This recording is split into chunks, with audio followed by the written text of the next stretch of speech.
l'honneur, le bon sens, l'intérêt supérieur de la patrie commande à tous les Français libres de continuer le combat là où ils seront et comme ils pourront. Il est par conséquent nécessaire de grouper partout où cela se peut une force française aussi grande que possible.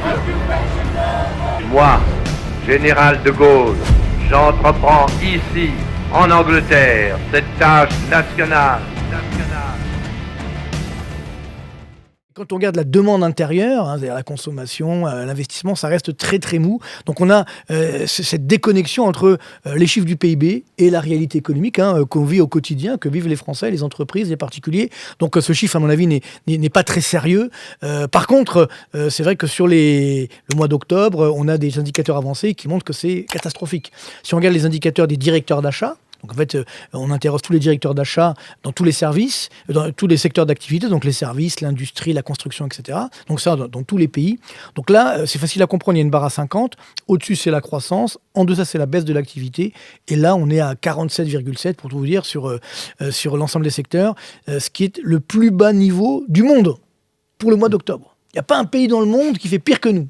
Donc nous sommes la lanterne rouge de l'économie mondiale. Donc nous sommes en zone de récession. Depuis un an d'ailleurs, les chiffres du PIB ne le montrent pas, mais en tout cas les directeurs d'achat qui ont les mains dans le cambouis, qui sont donc dans la réalité économique, nous disent que ça va très mal. Et donc oui, c'est extrêmement triste. Autre élément qui ne trompe pas, c'est le chômage. Parce que normalement, quand on a une croissance forte, entre guillemets, comme veulent laisser croire aujourd'hui M. Macron ou autres, eh bien, on a le chômage qui baisse. Alors là, le chômage est en train d'augmenter. Les chiffres de l'INSEE du troisième trimestre, on est à 7,7% de taux de chômage. Donc, ce qui veut dire que là aussi, il y a une situation difficile pour les ménages. Et quand on voit les perspectives de chômage des ménages, l'enquête INSEE, vous voyez, c'est très sérieux, ou même l'enquête INSEE auprès des chefs d'entreprise sur les perspectives de chômage, on pourrait avoir un taux de chômage de 9% dans les prochains mois en France. Et il y a un chômage très fort chez les jeunes aussi. Alors, le chômage chez les jeunes également, on est à plus de 18%, donc c'est particulièrement dramatique. Et alors, encore plus grave que cela, quand on regarde tout le chômage, il y a tous les chômeurs de toutes catégories, on est à quasiment 17% de taux de chômage en France. C'est ça la réalité du chômage, malheureusement, en France. Et donc, c'est vrai qu'on est très très loin de nos voisins, où la situation est en train donc, de s'améliorer légèrement sur le taux de chômage. Vous voyez, il y a un élément important, c'est que habituellement, jusqu'en 2017, on avait un taux de chômage donc, de la zone euro qui était supérieur ou égal au taux de chômage de la France. On avait le même taux de chômage à peu près. Bon. Après, ça a baissé grâce évidemment à la planche à billets, etc., toutes les aides artificielles. Et aujourd'hui, le taux de chômage de la zone euro, donc, il est à 6,3%, alors que chez nous, il est à 7,7%. Donc, c'est une nouveauté. On a un taux de chômage français qui est largement supérieur à celui de la zone euro. Et ça montre bien qu'on a un mal français qui est là.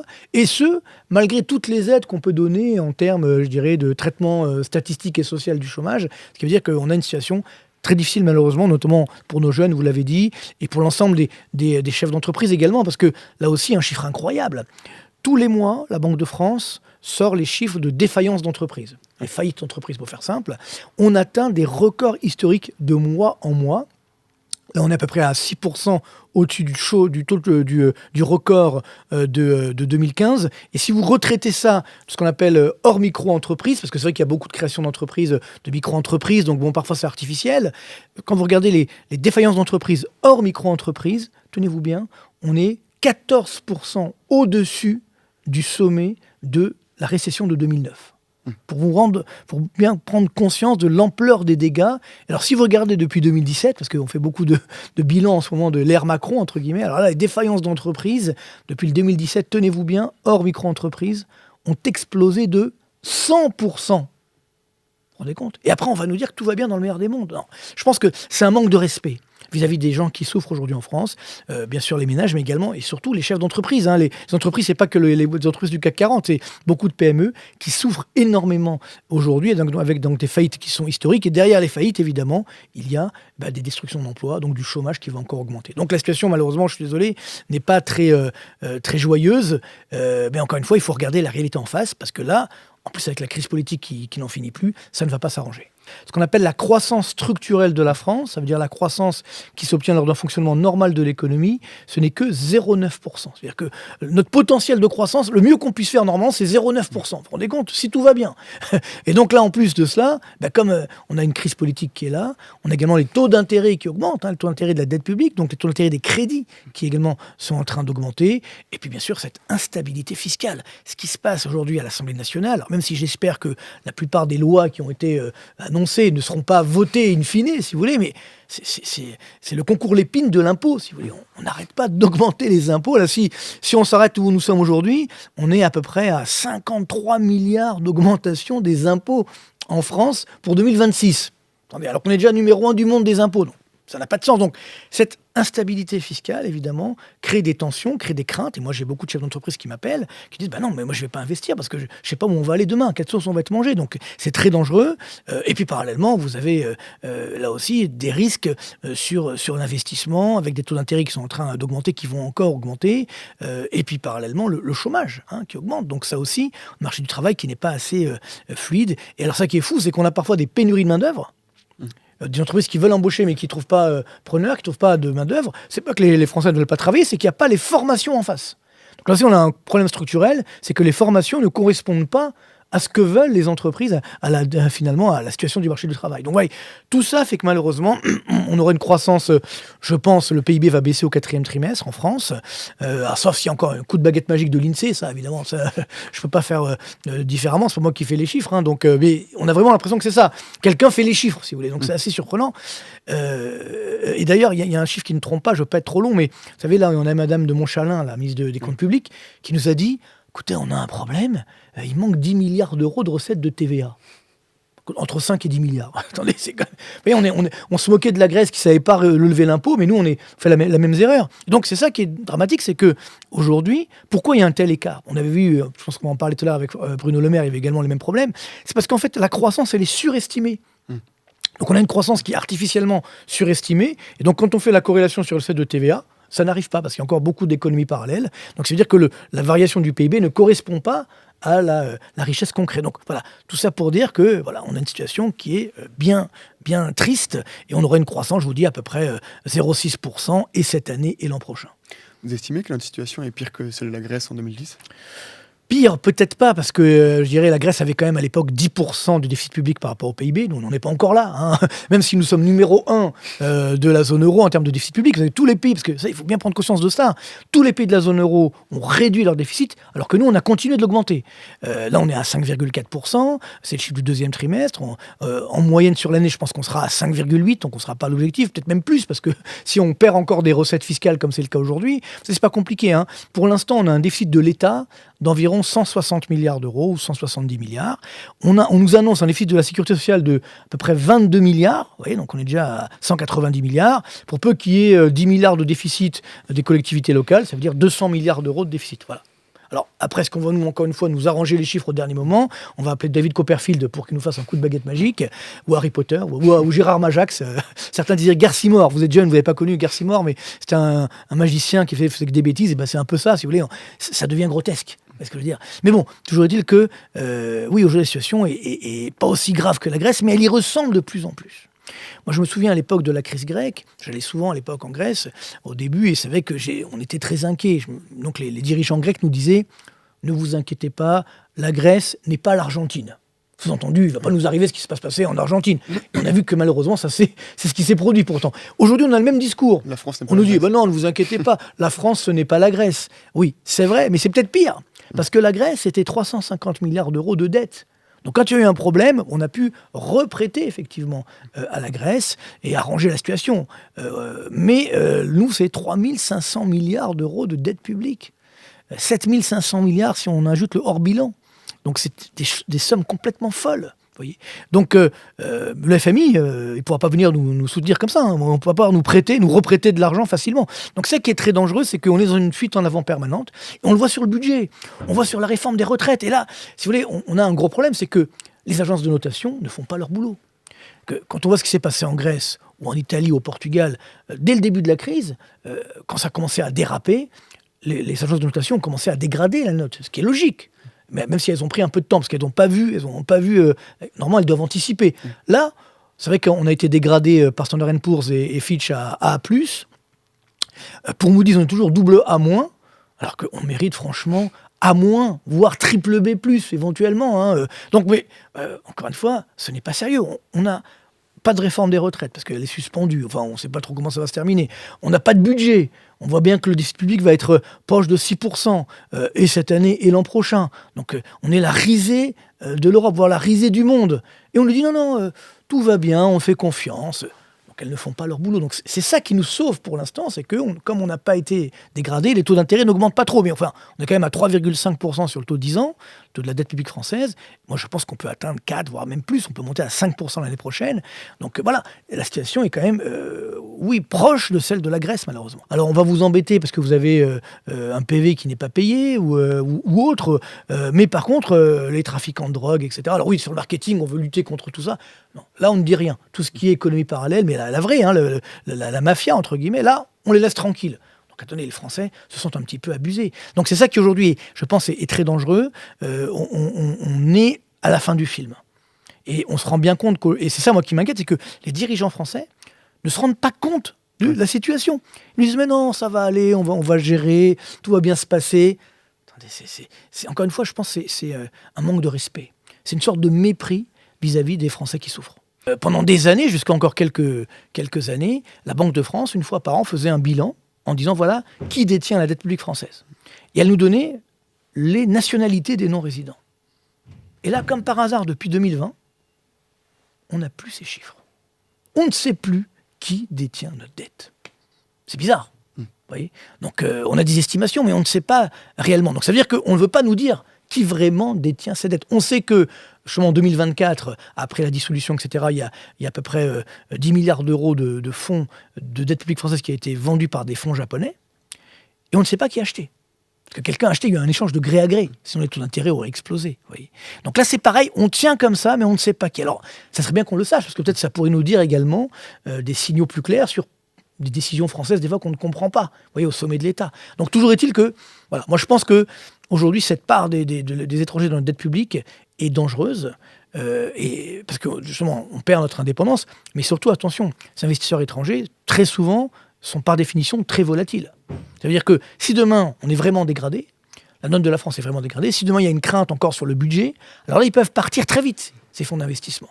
Et donc les taux d'intérêt peuvent flamber. Donc, et c'est ça qui sera la clé. C'est là où ça sera le déclic, si vous voulez, quand les taux d'intérêt vont dépasser les 4, voire les 5% sur le taux de 10 ans français. Alors là, évidemment, on ne répondra plus de rien. Et là, il y aura une vraie crise de la dette publique, une crise même de la zone euro. Là, ça sera évidemment très grave. Et à partir de là, je pense qu'on n'aura plus le choix, comme les Grecs, comme les Argentins. Il faudra prendre un moment les bonnes mesures. Alors, on vous dit, vous nous prêtez de l'argent, mais on vous taxe davantage. Donc, évidemment, on ne va pas nous prêter.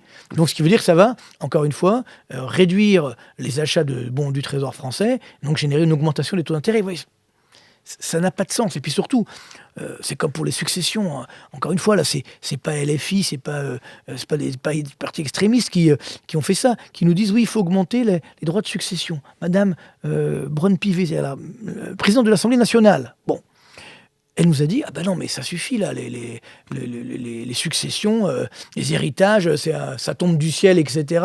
Il faut les taxer. Mais déjà, mais le problème, c'est que c'est déjà taxé. Oui. À 45% pour la partie haute. Donc, mais oui, moi, ça m'effraie. C'est-à-dire que les dirigeants français, qui normalement, encore une fois, ont un peu de background économique, nous sortent des énormités pareilles. Et encore une fois, ce que je disais tout à l'heure, c'est que c'est des députés MoDem, président de l'Assemblée nationale, qui sortent de telles inepties. Ça fait froid dans le dos. C'est-à-dire, alors imaginez demain, il y a d'autres personnes qui prennent le pouvoir en France, qui voudront justement encore augmenter la dépense publique ou les impôts.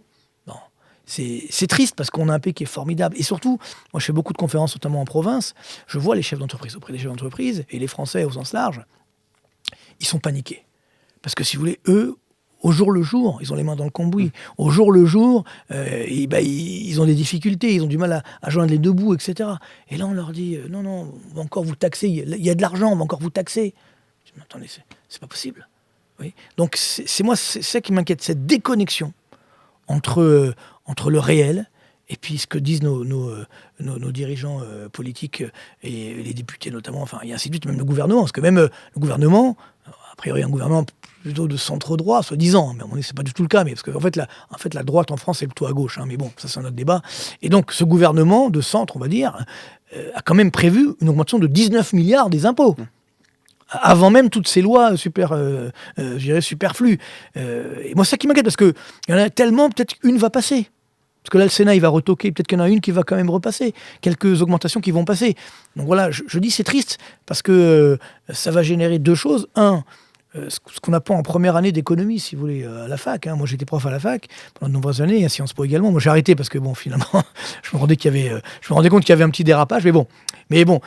Toujours est-il que qu'on apprend aux étudiants, normalement, en première année d'économie, c'est que si vous augmentez les impôts, surtout sur un pays comme chez nous, où nous sommes numéro 1 du monde des impôts, eh bien, vous cassez l'activité économique, donc vous réduisez l'assiette fiscale. Donc, on ponctionne plus, mais sur un gâteau plus petit. Donc, à la fois, il y a moins de recettes fiscales. Donc, plus de déficit. Donc, en voulant augmenter les impôts, pour soi-disant réduire le déficit, vous allez exactement arriver au résultat inverse. Vous allez accroître votre déficit. Et en plus, il y aura de l'exode fiscal, parce que là aussi, on se dit, oui, il faut faire payer les riches. Mais les riches sont déjà partis. Et puis, ils vont encore plus partir, là. Pas que les très riches, même les moyennement riches, ils vont partir, parce que quand ils voient ce qui est en train de se passer aujourd'hui, ils disent, attendez, mais on est tous prêts à payer des impôts, on paye tous des impôts. Mais on veut savoir où ça va. Comment c'est utilisé. Quand on lui dit, attendez, il y a un dérapage l'année dernière quand même de quasiment 100 milliards d'euros entre l'objectif de déficit et puis la réalité, 100 milliards, c'est des sommes complètement folles. Mais c'est pas une petite erreur.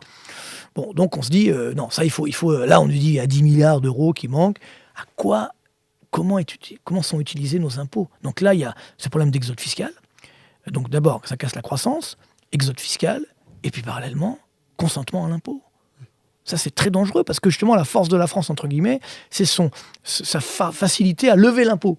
Là, on voit que c'est de plus en plus dur, justement. Donc, vous voyez, on est en train de casser notre crédibilité, casser notre image. Et donc, moi, je trouve ça dramatique. J'espère que ça va s'inverser, mais là, à moyen terme, ça va être difficile. Il faut laisser le choix aux Français. Les laisser choisir. Vous voulez travailler plus longtemps? Alors évidemment, en dehors des carrières longues ou des métiers pénibles, ça c'est un autre débat, mais là on pourra faire des ajustements. Mais sinon, si vous voulez travailler plus longtemps, vous aurez plus de retraite. Si vous voulez prendre vos retraites plus tôt, il y aura moins de retraites. Oui, c'est mécanique. Et autre élément important, on sait très bien qu'aujourd'hui, il y a à peu près 1,5 actifs pour un retraité, donc ça ne fonctionne plus, le système par répartition. Dans la fonction publique, il y a même plus de retraités que d'actifs. Oui, donc là, ça fonctionne encore moins. Donc, il n'y a pas de secret. Il faudra aider la retraite par répartition avec une retraite par capitalisation.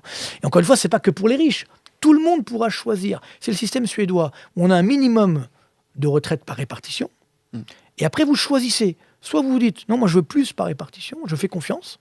Ou alors, je veux gérer, moi, ma retraite. La même somme, mais c'est moi qui vais la gérer. C'est-à-dire, je vais décider moi-même d'investir, soit sur des placements sans risque, soit un petit peu en bourse. Vous savez que sur 40 ans de vie active, généralement en bourse, ça monte, hein, même si il y a des cracks, etc. Mais généralement, ça monte sur 40 ans.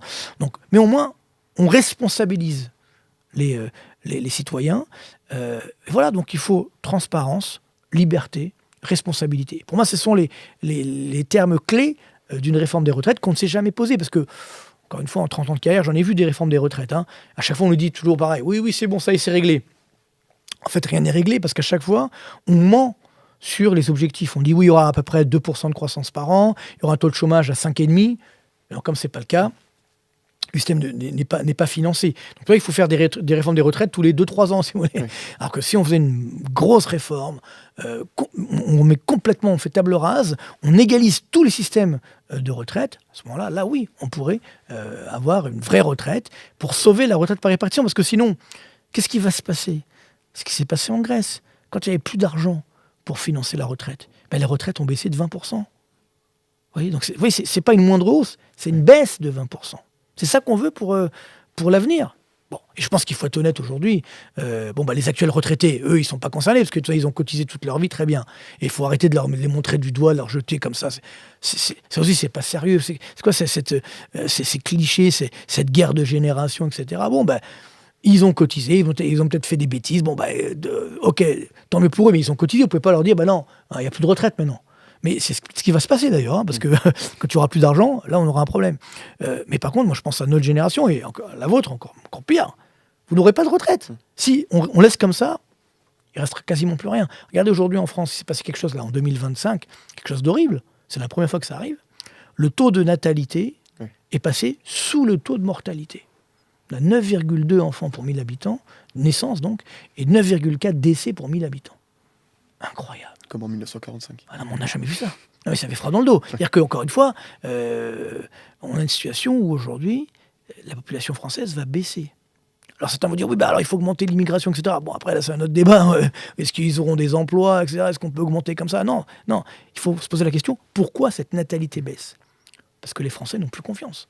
Puis on n'arrête pas d'avoir de ce discours également de décroissance, no kids, tout ça, il ne faut pas faire d'enfants, il ne faut pas détruire la planète, etc. Bon, c'est très triste parce que pour moi, la vraie richesse, justement, c'est les enfants. Et je suis même grand-père maintenant, vous voyez, donc les enfants, les petits-enfants. Donc, voilà, on essaye de perpétuer l'espèce humaine, j'ai envie de dire. Vous voyez, donc là, non, on dit non, on arrête tout. Ce discours, il est incroyable. Et donc là, alors pour financer les retraites, c'est encore plus dramatique. Et surtout, il faut redonner la confiance aux Français. Pour redonner la confiance, il faut baisser les impôts, il faut fluidifier l'économie française, il faut lui permettre d'être plus féconde en création de richesse, justement.